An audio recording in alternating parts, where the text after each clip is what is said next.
Wicker is thin branches or vines flexible enough to be woven. Many plants can be used for wicker, such as willow and rattan. Quality wicker is very durable. You can find antique wicker furniture that's as sturdy today as in its heyday.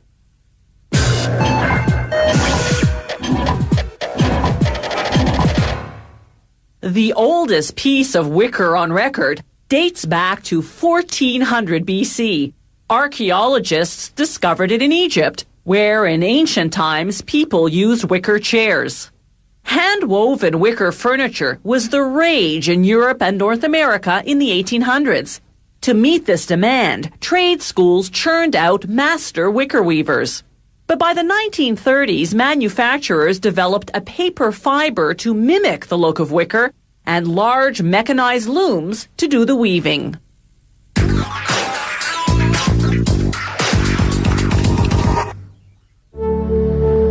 Today's genuine wicker items are usually made of rattan core, rattan palm tree branches stripped of their bark, then processed into different diameters and profiles.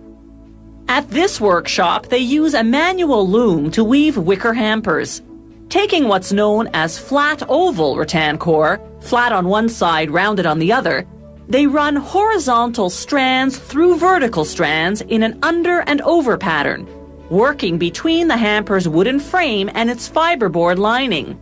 They keep the vertical strands taut by tying them to weighted ropes.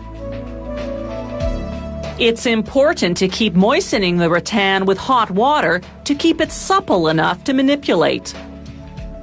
They weave one thin round strand after every 13-centimeter high section of flat oval. There's no structural reason for this pattern, it's purely aesthetic. A wicker wastebasket begins with a base that dictates the shape. They insert vertical stakes of round rattan core along its perimeter. Then below the base, bend each stake over the next, then under the one after that. This forms what's called the foot border, a bottom rim that holds the base securely in place. Now they insert a wooden form and begin weaving. First, a small section of round rows, then a large section of flat oval ones. Slowly and patiently they work their way to the top, never resorting to glue or staples to hold the strands together. Only a hook to compress the rows for a neat and tight weave. Every so often they use pliers to tear off a stray fiber. Now for the finishing touch. They braid what's left of the vertical stakes into a decorative top rim. This particular braiding technique is very complex, requiring all 10 fingers and a special tool to pry stubborn strands apart. They snip off the excess with a cutter. When they're finished, they remove the modular wooden form. Its components are numbered so they'll know how to reassemble them for the next basket. Another more decorative way to finish the top of a basket is this arch technique. They trim each vertical stake, bend it into an arch, then tuck it into the basket 3 stakes over. This measuring tool ensures the arches are of equal height, while this metal device creates a space into which to tuck each stake. Wicker weavers create magnificent designs by combining various shapes and sizes of rattan.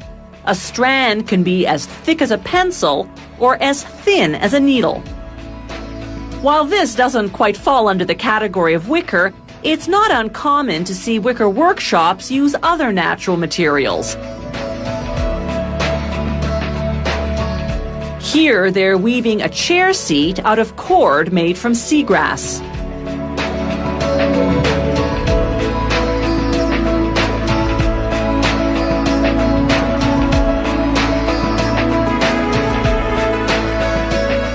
There's also wicker seating material.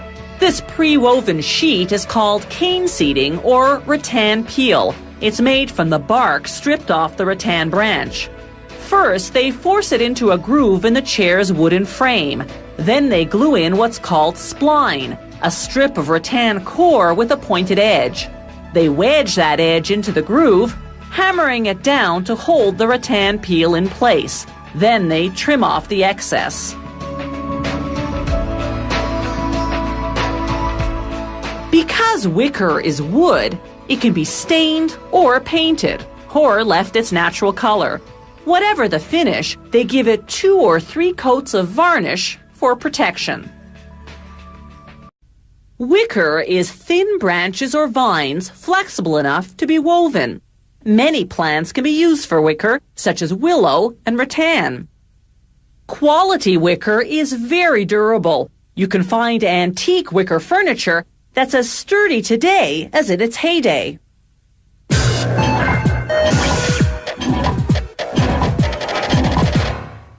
The oldest piece of wicker on record dates back to 1400 BC. Archaeologists